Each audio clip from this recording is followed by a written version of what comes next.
Hello， 大家好，大家好，歡迎大家嚟到農作天下 So Far So Cool 嘅開張大典。多謝晒。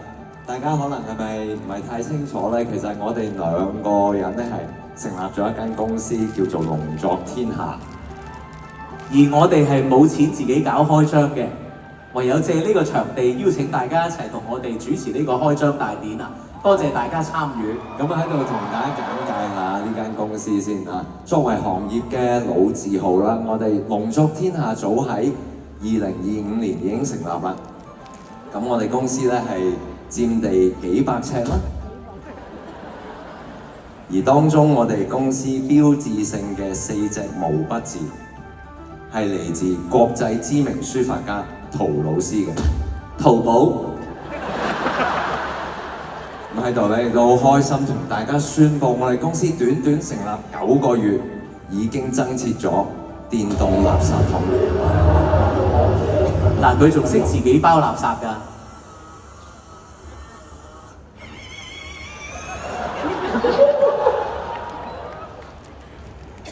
咁咧公司嘅基本架構咧講住咁多先，而家有請我哋農作天下藝人管理部最高主管同我哋講幾句説話。係我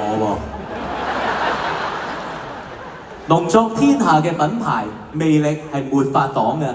我哋喺公司成立初期就已經即刻簽約超過1位藝人，而家有2位。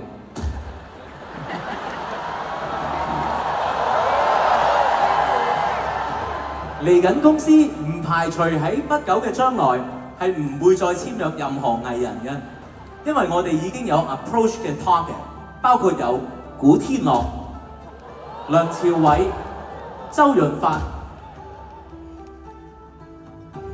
未傾好咩？未傾過。當然，農作天下亦都唔係淨係做藝人管理嘅，我哋係會創作、製作、主辦各大小舞台項目，包括棟篤笑、演唱會等等。以下落嚟就交俾我哋國際項目部總監同我哋分享下。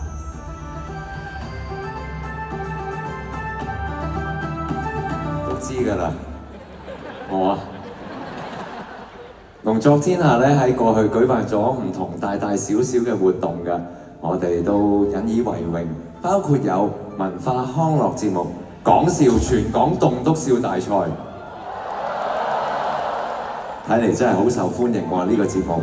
咁唔知你哋有冇去到另一個節目潮流資訊節目講笑全港棟篤笑大賽，亦都有全民參與度好高嘅比賽綜藝講笑全港棟篤笑大賽。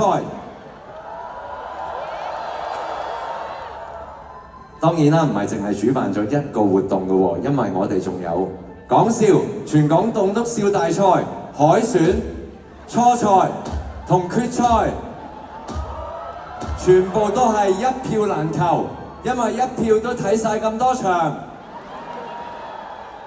多謝大家嘅支持，希望日後農作天下嘅作品，就算唔係我哋2個參演，其實我哋一路都係想帶一啲開心嘅作品俾大家。希望大家日後見到農作天下呢個品牌，就知道呢一場 show 入場起碼有得開心一晚。多謝大家今日參與農作天下嘅開張大典，祝公司同在座咁多位朋友未來嘅日子都係風生水起，笑口常開。